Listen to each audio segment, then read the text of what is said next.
All right, we are live. Sunny Days Media Football Show Championship Sunday Oh, is tomorrow. That's some heavy breathing, Jerry. tomorrow, That's heavy tomorrow's breathing. preview tonight, baby. Let's do it. Championship Sunday. Not the Chalk. best timing with a storm. Chalk. Pretty much everyone from Texas to Maine is getting hit with this ice and snowstorm. Not the best timing, but I think they're going to give us a break tomorrow plowing. So, Watch the game. yeah, you got to work. I was gonna say not the best timing. Why not? I mean, you're unfortunate because you are gonna have to work. But for people who don't, like myself, I get to sit on the couch. And granted, there's only 2 games, but I get to sit my ass on the couch and just park it and watch these 2 games, and I think both of them are going to be pretty good. The shitty thing is, both stadiums, no snow, unimpacted. Yeah, Seattle Yeah, is out of the storm, and Denver. Denver's. It's not going to snow in Denver. Yeah, Denver's out of it. Interesting though. I think so. You've got the 1 and the 2 seed from the AFC that survived, and then you've got the 1 and the 6 or the 8. Not 8. There's only 7 on each. So I think the 1 and the 6 or the 1 and the 5. Who do they beat in the first round? The Rams. Oh my God! Oh, they beat Carolina, and then they beat Chicago. They might have been a 5. Then they were the 5, yeah, because Carolina was a 4 or a 3 So, or whatever. Is there? Where do we start with today? Do we kind of? Where did you have an idea of how you wanted to start today? So it's interesting because I think I think I'm wrong in thinking about this, but I have no interest in the AFC game. I think it's as cut and dry on paper as why is my mic level? Whatever. You're gonna have to deal with it, folks. All 4 of you. I think the AFC game is pretty cut and dry here, and I think the Pats, even though they're not necessarily a heavy favorite here, I look at them as, especially with the news of Stidham. You know, we got that shocking news post game last week after the Broncos game. I think that adds a giant wrinkle. But keeping my ear to the streets are saying that Jarrett Stidham is apparently Sean Payton's boy, and I might be severely underestimating him, what he's going to be able to do come tomorrow. But the Patriots defense, I think, is good enough to stand on their own against a backup quarterback. Well, who knows? This is typically how things like that tend to end. You know, like you have a picture-perfect season. It's too easy. It's going to be, you know, a cakewalk. And then next thing you know, you get your fucking doors blown off by a backup quarterback. Yeah, we're not all that far removed from Nick Foles winning a Super Bowl with the Eagles. I believe he won. Yeah, I think he was the only reason this is different, though. Yeah, people look back on that, I think, with revisionist history. Carson Wentz got hurt like week 7. Like Nick Foles was the quarterback of the Philadelphia Eagles for just about that. No, it wasn't week 7. I think it was like week 14. But was it that late? But still, regardless, like late November. It wasn't. Holy shit! Our franchise quarterback just broke his ankle at the end on a kneel down at the end of a playoff game. Now we got to start. But I almost think preparation. I almost think you're better off. You're better off with what happened to the Broncos than it happening earlier, right? Because now, like, there's not a lot of time to prep. Like, yeah, for the Super Bowl, there's 2 weeks, but there's not a lot of time to prep, right? There's not a lot of film on Jarrett Stidham in NFL. Yeah, so in any other world, you'd be correct. He was a Patriots draft pick. In any other world, you'd be correct. I get that. That was, I don't know how many years ago now. Like, that was not that. I don't think it was that late. He was Mac Jones's backup, I believe, wasn't he?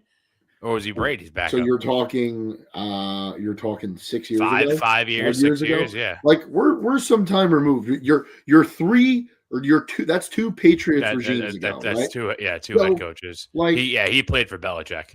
Okay, so it's if you're Denver and you're looking for any kind of upside, right? Like your defense has gotten you to this point. All right. Like the defense didn't look great last week, kind of a sloppy second half against Buffalo, but like you handled business. Like I think if we looked at the AFC and we said, not looking at teams, but if you were an AFC team and you were thinking to yourself, who do I not want to see? What quarterback in the AFC do I not want to see in the playoffs? And I think unanimously we would probably all say Josh Allen, right? Like Drake May had an MVP season, right? He's going to be right up there with He's Matt just Stafford. too young.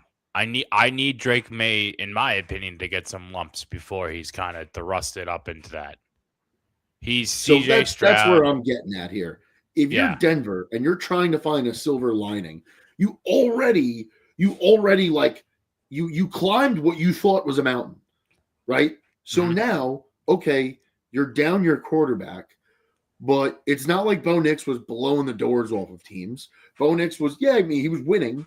He was turning it on late in games, but you guys were not winning every week because of Bo Nix. You were winning because of Sean Payton and your defense. Yes. So ultimately, if you're a Broncos fan, you still have to be pretty optimistic. And I say this thinking and assuming that the Patriots will win tomorrow. But I'm just saying, if you're looking for any kind of silver lining, like I don't think it's the end of the world. I think if the Patriots lost Drake May, that would be devastating. Like there is nothing that team would be able to really do without Drake May.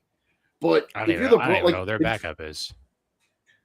It was Joe Milton. I don't know who the backup is. Oh, now. Right. It doesn't matter.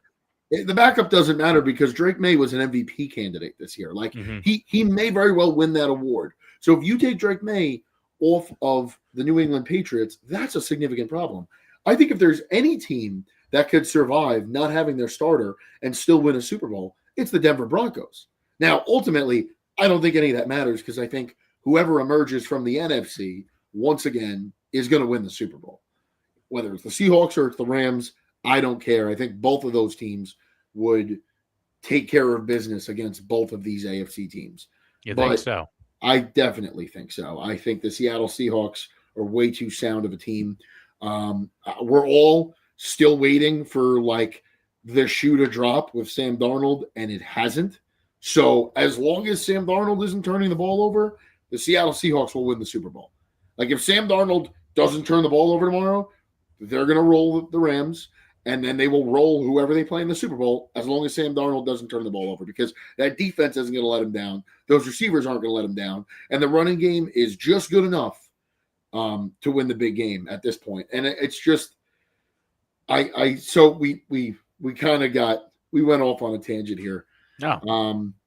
I think there's a silver lining for Broncos fans. And I don't know do you know what the spread is, Jerry? Are you able to see that? 4.5, but let's see if it changed. Hold on 1 second.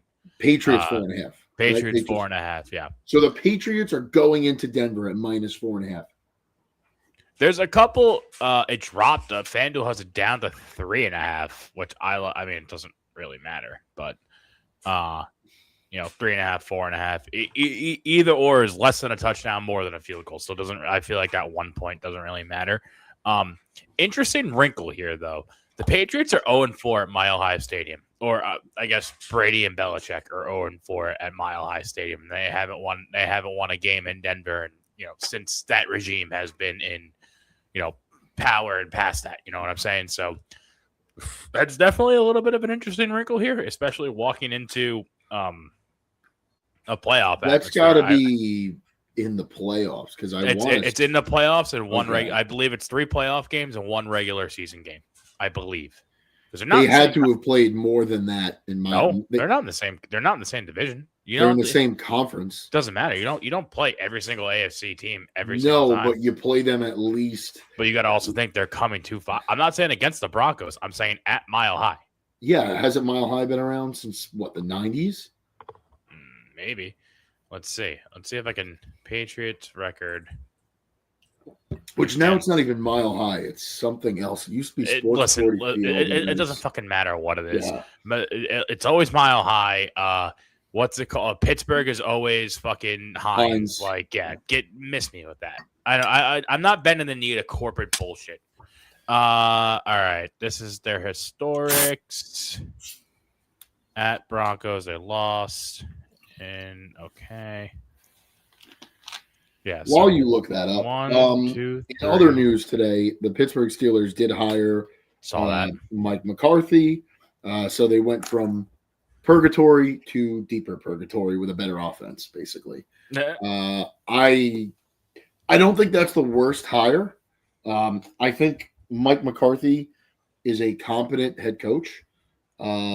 He's not a total disaster, but I just think we've kind of seen enough with how things ended in Green Bay for him and what he did in Dallas. I mean, like, ran a great offense, had a great regular season most years, but has not been able to win the playoffs. And for that matter, I mean, the Giants just hired John Harbaugh, who has had some difficulty in the playoffs since the Ray Lewis, Ed Reed, Joe Flacco regime kind of got old and left. But I think I'm a little higher on Harbaugh than I would be on McCarthy. But now it's interesting now because I don't think the Ravens hired anybody. Not yet. The Bengals are still searching. It looks to me like the Browns are going to hire Jim Schwartz, but I don't think that's official yet. I saw McDaniels in the running, and then he ended up going to L.A. with the Chargers. He actually took that job because didn't he just interview in Buffalo? Oh, maybe. I don't know. Last I saw was that he was going to L.A. to be the offensive coordinator for I saw that too, but then I saw he was taking head coaching interviews. Let's get more into tomorrow, Jerry. I'm assuming you're I can't pull I don't know the specifics. That was a recycled stat from part of my take. So if you want the specifics, listen to Friday's episode. I'm sorry. Sounded like it made sense though, and enough for me to buy into, all right, maybe there's a chance here against Denver. Here's the thing though. So with this game, like what I felt like this past Sunday or whatever, last week, the divisional was a better showcase of what we're going to be able to see with these two teams here. I mean, now who knows with fucking Denver and Bo Nix being gone, but I mean, actually, regardless, it doesn't really matter because Bo Nix did not win the Denver Broncos that game. The Denver Broncos defense won the Denver Broncos that game, I think. And then you kind of saw the same thing in Foxborough, where a lot of people were saying, I think it was Dan Orlovsky on Get Up was saying, like 31 other quarterbacks won that game. You know, like they were not out of that game the entire time. They ended up winning, I think by 10, the Patriots or something like that, maybe like 12 or whatever. But from what I saw, I didn't get to see a lot of it because I had a fire, sick brag. But based on what I saw, that game was winnable. Just like that's the Pittsburgh game was winnable for Rodgers, and he just didn't. I think that game was winnable for the Texans. But it shows that the Patriots can get down to the nitty-gritty and kind of fucking grind out wins here, which I think goes a long way. I think what we're going to see tomorrow is going to be a low-scoring, like, punch-you-in-the-mouth type game of football. Yeah. 31 other quarterbacks. I would have to think about that.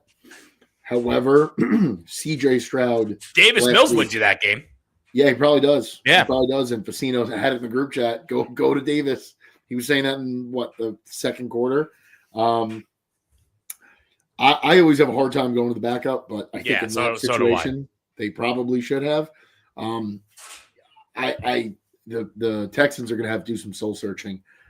That's a shame because that game last week, Danielle Hunter and Will Anderson, both coming off the edge, gave that offensive line such a hard time on Sunday. And they were beating the shit out of those tackles, and they were getting to Drake May. I mean, if they had any semblance of like a run game, they probably maybe could have won that game, but they didn't. They put the ball in the hands of their quarterback. He turned it over at least 4 times. I want to say 5. He played as bad a game as you could play. He had some nice throws, but other than that, and then a couple throws that he was very lucky weren't picked off by Carlton Davis and Jones, number 25. Their return man, who's also a corner. Probably would have had 3 picks in that game if he didn't drop 2 of them. So I know there was one in the end zone that he had dropped that he probably wants back. So yeah, Stroud played as bad a game as you could play. That Texans defense kept them in that game for as long as possible. The offense just totally dropped the ball. I still think DeMeco Ryans is a pretty good head coach. I think he knows how to run a defense there. I think they got to figure out what they're doing at the quarterback situation. That's a conversation for next season. If we're looking today at what concerns us, it's the New England Patriots. I don't think Drake May has had some really nice throws in the postseason. I don't think he's played lights out the way he's looked in the regular season. But I also think they've gone up against 2 very good defenses in the Chargers and the Texans. Probably 2 great defenses, right? Like, let's be honest. I think both those defenses were in the I top wouldn't 5. necessarily put the Chargers in that conversation. But They led the league in interceptions. That's a damn good secondary, man. Like, and to only throw Texans are the best defense in the league. They were. Yeah. They were. Which also goes back to defense doesn't win championships because once again, the number 1 defense is knocked out in the divisional round. I think that Drake May has played probably as well as he could with what his offensive line is giving him. I mean, that Denver defense knows how to rush the passer. I always forget what's number 15. I always forget his name. Nick Bonito. The kid's a dog. Dog came out of nowhere this year, probably maybe not the best, but top 3 pass rusher in the league right now. Will Campbell had his hands full. I think there are some long-term concerns, and he is coming off injury, so I'm going to give Will Campbell that. But there are some long-term concerns. If you're looking at Will Campbell being the left tackle of the future in New England, I think some of those critics might be right in saying he's going to have to move inside and play guard at some point. But he's their left tackle right now. He's got to play a lot better. I mean, you cannot have your quarterback getting the shit kicked out of him like that every week, especially in the playoffs, in the cold weather like that against another great defense. I will say this. I think that Texans defense obviously statistically was better. I think they definitely played a harder defense last week than they're going to see this week, and definitely a better pass rush. The Denver defense is you think the Denver defense is better than Houston? No, they're not. I think the Texans defense is. I think they played a better defense last week. Okay. And that's why I think the Pats are going to win, because I think they've already had to overcome better defenses and they've done it. Mm-hmm. So I think the combination of that and a backup quarterback playing, like, now what does concern me a little is this Pats defense. They've turned the ball over now, but you played C.J. Stroud and you played the idiot on the Chargers, Justin Herbert, right? 2 in the playoffs turnover machines. Which Justin Herbert, that's another offseason conversation. Like, if Harbaugh does not move off Herbert at some point, he will be getting axed with Herbert. Yeah, pretty soon. Like, I think if the McDaniel news is finalized, I think you give it one more season. But keep going. Yeah, you could, but it's getting ugly. It's getting ugly in the playoffs. I don't care what his regular season numbers are. It's getting ugly in the playoffs. Yeah. What are you gonna do for me come January? Right. But I think the Pats' biggest challenge was last week. Not that I don't think going into Denver is a challenge, but that was a fucking A1 defense from the Texans, and the Pats were still able to hang like 25 on them. I think 20 points. I mean, unless Jared Stidham comes out throwing dimes on this Pats secondary, like I think 20 points will probably, like we just said, there's going to be a low scoring game. I think we both expect this over under. I don't know what it's at. I don't think they're going to go over 43, 44 points in this game. I could very well expect a 23-20, 20-17, ESPN bet has the total at 43.5. All right. So, which honestly, the Patriots, with the outlier being Denver has only played one game. It was against the Bills, and that was a fairly high-scoring playoff game that we've seen thus far. I feel like most playoff games this year have been pretty low-scoring. the Pats, on the other hand, have been playing 13, 16 games. I feel like 20. I think they won 24, like 12 or something like that last week, right? Mhm. Something like that. So I don't know. They've been grinding out low scoring games, whereas Yeah. I feel like the Broncos had to keep up with the Bills last week. So that might be. I feel like we're going to see a significant shift in type of play from the Broncos going into this game. I don't know, dude. Like I said earlier, according to everybody, Stidham is Sean Payton's guy, and this is like he was like basically his Denver version of Taysom Hill, where it's like, I want this guy on my team. I'm keeping this guy on my team. Went out of his way to keep him as the backup quarterback. I believe last free agency go around whenever his contract was up. So I mean, you can't sit here and assume that they necessarily game played for this, or a game plan for this, but like I'm sure he has some tricks up his sleeve for Stiddy, as Stevie Mack is calling him here. So I mean, I don't know, you man. could have all the tricks you want. There's a reason he's the backup and Yeah. Nix is the starter. And the Pats also have a pretty good defense that I feel like has gotten Yeah. kind of overshadowed Yeah. against all the decent defenses they played so far, Yeah. So I just think it would be great if Jared Stidham gives us a game. I as a football fan would love that. I don't think anybody wants to watch, a blowout on championship Sunday, because odds are, like in the Super Bowl, usually at some point in the third quarter becomes not a blowout, but very one-sided. Mhm. So like championship Sunday is usually the best football you're going to get all year. So yeah, in terms of competition, you want to see Jared Stidham give him a game. And, Sean Payton's no slouch. Everybody had jokes for this guy when he went to Denver, especially the way that maybe some things ended in New Orleans. But the man is a hell of a coach, knows how to motivate, knows how to get the guys going, knows how to run an offense. So we'll see. In terms of this other game here, Rams and Seahawks, where are you at? I think this is going to be a terrific game. If you need my pick off the bat right now, my pick is with the Rams. Mhm. And, my pick was with the Rams last time these two teams played, and I think the Rams should have won that game. I think some fuck shit happened towards the end of that to bring that into overtime, and then whatever happened, I fell asleep because Thursday night games, fucking primetime games for that matter, during the regular season are abysmal. We talked about that at length this year. That's neither here nor there. Hold on one second. Oh, I had to swallow my mints. But I think Sean McVay coached not his best game last week.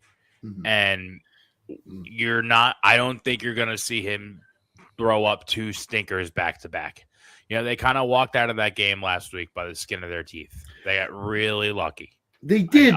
You're going to fucking grind your teeth. I know you hate the Bears, whatever. But did the Bears not get lucky with that throw? Was that not the 100%. luckiest throw you've seen since David Tyree? 100%. But what about the first half? What about the first half? Mhm. And honestly, what about the entire second half until they went on that one touchdown drive with 8 minutes left in the game? There was an entire third quarter before that. They were not playing well. They were as evenly matched as they could be. Granted, the weather was a factor in that game, but I don't know, man. That wasn't. I think Sean McVay is one of the best coaches in the NFL, and his game plan just wasn't adding up against the Bears last week. So that being said, I think we see him come back kind of with a chip on his shoulder against this team, especially with that loss in his back pocket to the Seahawks week 14 or whatever. 18. Oh, was it? Yeah, they played him week 1 and week 18. So Was they it beat really him week week 1. 18? Yeah. They beat him week 1, and then they lost to him week 18. I mean, no, it wasn't week 18. It was a Thursday night game. You're talking about the Rams Seahawks? Oh, Rams, wait. Seahawks. You're thinking of Rams 49ers. I made the same mistake. Sorry. I made the same mistake. Sorry. Yeah. No, Rams Seahawks was a Thursday night game. It was week 14, I think. Yeah, I apologize. No, I might have been week 17. No, but it's irrelevant. It's irrelevant. Yeah, it doesn't matter. But they it was beat still them once, they lost to the other. Right? Let me look at their schedule here. Tough to beat the same team twice. But I mean, somebody has to, right? Because the Seahawks, it was week Week 17, they lost to them. That was Thursday night. And then they beat them. I didn't realize it was that late. I'm They sorry, beat folks. them the Sunday before, or 2 Sundays before Thanksgiving, 21-19. So both times they Both played games were great games. Yeah, great games, both one games were score great games. games. Very difficult. They lost in Seattle and they won in LA. Now they're going back to Seattle. At the end of the day, it is very hard to play a team for a third time in a season. And both of these teams, obviously, going through it. So, the upper hand is definitely going to be with Seattle. They're playing in front of their home crowd. The one thing I will say for LA, I think what helps them is that LA doesn't really have home games.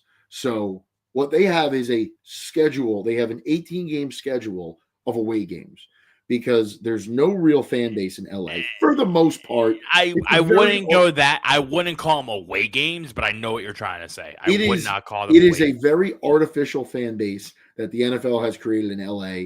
LA could care less about the Rams. It's not like Cleveland, Detroit, Cincinnati, Jets, or the Giants. Not like any of those teams. It's similar to Miami. They're there when you're winning. They're not there when you're losing. I wouldn't throw Miami in that conversation either. I would. Miami has a national fan base. They do not have a fan base. I would throw Tennessee in that conversation. Titans. That I would say is not true. They have a decent fan base. Really? They do. It's not super aggressive, but it is a fan base. I mean, I know a diehard Titans fan, but I'm looking at like tourist destinations. That's how I judge your fan base. Sure. Okay. Yeah. Well, we're kind of getting off topic here. What I'm trying to get at with the Rams is that they're battle tested. They are a team that week in, week out. The Rams are the best team in the NFL. They just got the shit hand of the stick because they lost that game in overtime against the Seahawks. They got bumped down to a fucking 6 seed when they should have been a 1 or a 2 seed. But given the fucking way the divisions and everything kick out, they had to get a shitty seed in the playoffs. And it's tough to say. I almost think that LA is better off that way. I think they're LA, but they are a very gritty team. They've got a very gritty guy at quarterback.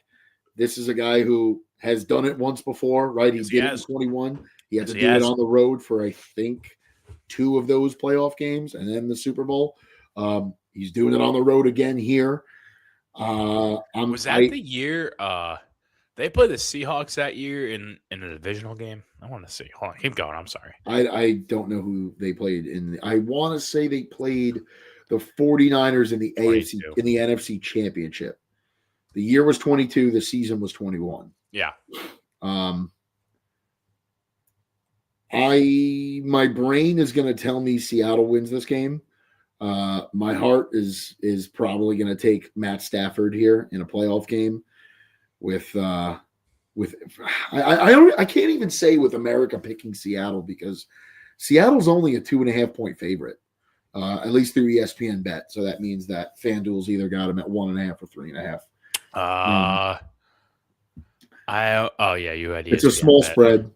2.5. I saw 2.5. Yeah, that's what ESPN bet. Yeah. Okay. I'm gonna fucking. It's not a hot take, but I'm gonna reverse spread the Rams. I'm gonna take the Rams -2.5 here. Well, I think that's your best bet if you're betting on a game like this. Exactly. Yeah. You never take the 2.5. I mean, unless I don't know. I guess if you're taking it in a parlay, but I was like boosting those odds. If you think the team's going to win, take them at minus money, and smaller margin, larger margin, whatever you think. But that's always better, the best like bang for your buck, because if you take Rams money line here, it's plus 120. Which isn't bad if you're laying serious money on it, not bad. I'm fucking $10-15. I know you bet a heavy unit. I don't, but like not anymore. Kids change that. the second kid really fucked that up.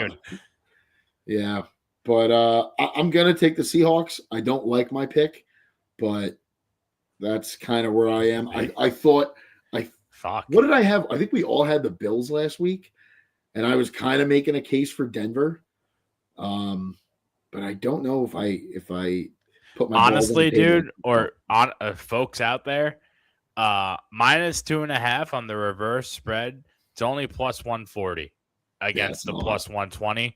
So At that point, you're better off taking -6.5 if you really think they're going to win that game. I was just going to take a money line and say, fuck it, lose the extra $2. I mean, I'm only betting 10, maybe 15 if I'm feeling fucking frisky, but I'm just going to take a money line at that point. I thought the odds would be like it'd be like -200 at least to reverse the entire ass spread. Yeah, because you're talking like 4. That's a 4-point swing. Yeah, -2. Yeah, it's a 4-point swing. Yeah. The odds have been a little weird this year. That did feel good seeing Chicago lose last week, and it was just okay. Yeah, I mean, I have a bias, obviously, being a Detroit fan, but watching Chicago week in and week out win these games by the smallest of margins on some crazy Caleb Williams throw with 8 seconds left, like eventually that's going to catch up to you. And yeah, but you gotta fucking love that, man. Like that's for TV, it is great. That's what I'm talking about. I mean, as a consumer, I guess you have a dog in the race. I don't, but like it's great. But when you're looking at how good a team actually is, and you're trying to justify your thought process, like all of those things, it makes sense. Like if you're a team that continues to win week after week after week after week in the last 30 seconds of every game, eventually that's going to catch up to you. I mean, it's like when anybody that's listening, watching here, that was a college student, you keep waiting till 11:59 to submit that paper or take that exam. Eventually, time's going to run out. You're going to fuck yourself, right? Yeah. And that's what happened to Chicago. Is they were a damn good team this year from what I think most of us thought they would be, myself included. To get to where they got to, hell of a season.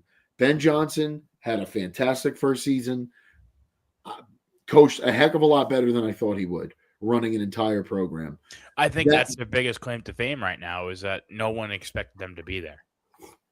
Absolutely. Yeah. That being said, now that you're on the top, everyone's looking at you.